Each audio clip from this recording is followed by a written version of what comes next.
আসসালামু আলাইকুম। দূরের ও কাছের সকল বন্ধুদেরকে জানাই স্বাগতম। আজকে আমি আপনাদের জন্য নিয়ে আসছি ভালো লাগার মতো একটি রেসিপি। অনেক সময় দেখা যায় বাজার থেকে ছোট মাছ কেনার পর বাসায় এসে কাটার পরে সেই মাছগুলো অনেক নরম হয়ে যায়। তখন আমরা সেই মাছগুলো দিয়ে খুব সহজে মজাদার একটা রেসিপি তৈরি করে নিতে পারি। এখানে 500 গ্রাম পরিমাণ পুঁটি মাছ নিয়েছি। স্বাদ মতো লবণ দিয়ে দিলাম, হাফ চা চামচ হলুদ গুঁড়া। এখন আমি মাছের সাথে লবণ এবং হলুদটাকে খুব ভালোভাবে মাখিয়ে নেব। মাখানো হয়ে গিয়েছে। চুলায় ফ্রাই প্যান বসিয়ে নিলাম।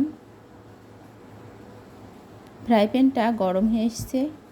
পরিমাণ মতো সরিষার তেল দিয়ে নিচ্ছি।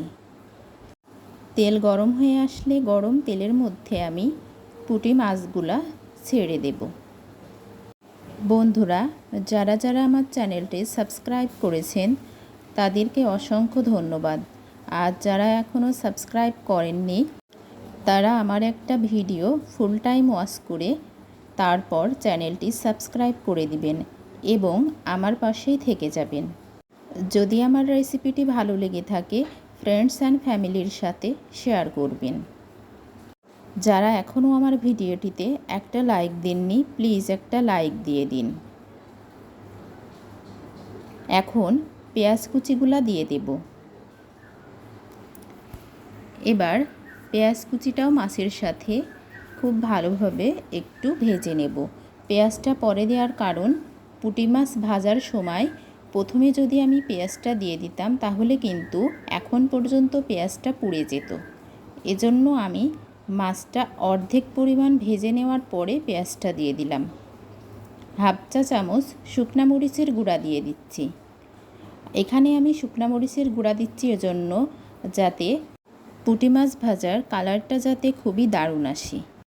এবার পুরোপুরি ব্রাউন কালার হয়ে আসলে আমি চুলাটি অফ করে সার্ভিং ডিশে নামিয়ে নেব। আমার রেসিপিগুলো আপনাদের কেমন লাগছে অবশ্যই কমেন্ট বক্সে জানাবেন।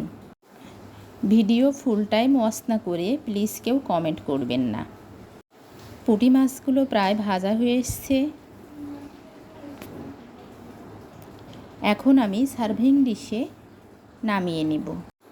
পুঁটি মাছ ভাজাটা কিন্তু খুবই ক্রিস্পি হয়েছে, দেখে অবশ্যই বুঝতে পারছেন। আপনাদের বাসায় যদি ছোট মাছ নরম হয়ে যায় সেই ক্ষেত্রে আপনারা সেই নরম মাছ দিয়ে এই রেসিপিটি তৈরি করে নিতে পারেন। ধন্যবাদ।